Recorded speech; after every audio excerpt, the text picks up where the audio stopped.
Gotta figure out where this is coming from. Hey everyone, welcome back.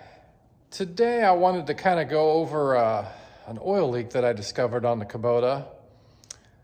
I can't figure out what's causing it. I didn't really investigate a whole lot. I know that it's underneath the chassis, not the rear end. It doesn't appear to be the transaxle or anything like that. I kind of just put some drip pans underneath it for now until I got some more time to take a look at it. So I'm gonna go crawl underneath here and kind of show you guys what I see. It doesn't appear to be a real fast leak, but more of a slow leak. I don't know, just want to kind of get your guys' thoughts, see if you might have a similar experience. This again is an LX2610, maybe similar to the 2650, the older model. Maybe they had experienced some leaks, I'm not sure. But okay guys, we'll crawl underneath here and see what we can find out. Kind of show you where, you know, I see spots of oil and kind of go from there.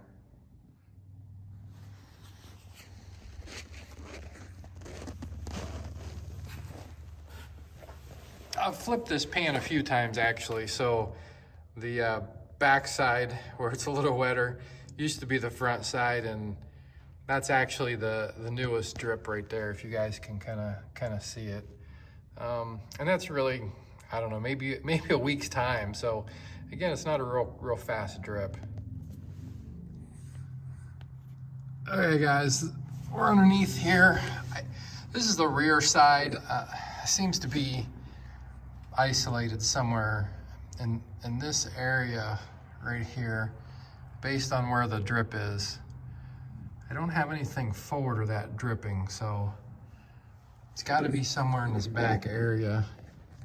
You know, I've checked common things, filters.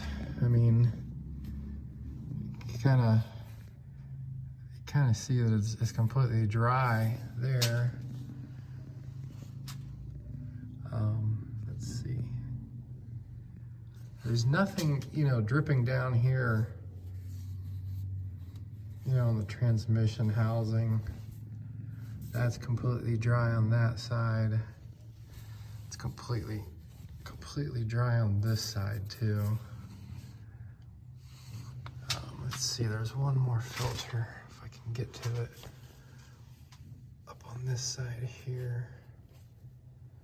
Yeah, that's completely dry.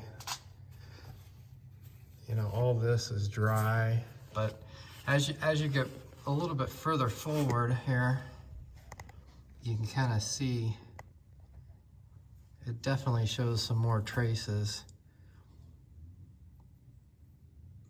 That's starting to get a little bit more wet there. I don't know if you can kind of see up in here. I'm not exactly sure what that is. Right up in here. That's definitely a lot more,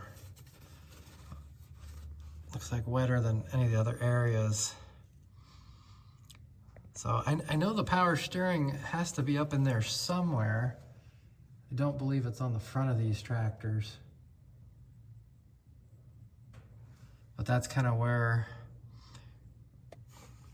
I'm kind of isolated to the leak. And you can kind of see some areas right up in there where it looks like there's some oil dripping down. So it's coming from somewhere up in there. Or possibly where this is split here, where this, I assume that there's some kind of a gasket or seal in here where those two split. Like I said, it's a slow leak, so I'm not too concerned, but at the same time, the tractor has 190 hours. I don't think it should be leaking already. So one more thing I wanted to show you guys.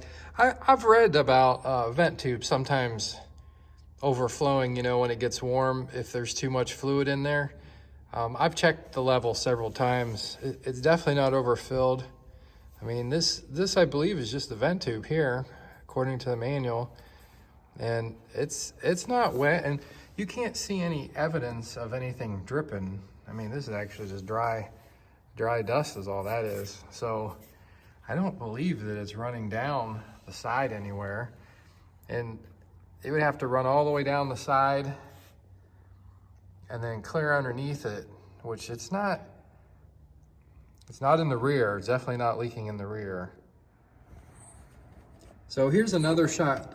This is kind of underneath the seat. Just trying to see if there's anything wet down in there. I mean, it's pretty hard to tell, but I don't see anything at the top. It all looks really dry up here. So guys, that's kind of where I'm at. I don't know where the leak's coming from. The tractor is under the 2-year warranty until next year. So I'm thinking I'm just gonna take it up to the dealer, have them kind of investigate. You know, if it was not in warranty, I probably would dig into it a little bit deeper. But in this case, I don't want to tear anything apart and have to pay for it out of pocket if it's going to be covered under the warranty. So I'm going to give them a call here soon and see when we can get it in. They may have it for quite a while based on other maintenance that I've kind of had done. So I don't know. It's a good time of year for me anyhow. I don't use it much in the winter time, just for a little bit of snow removal here and there.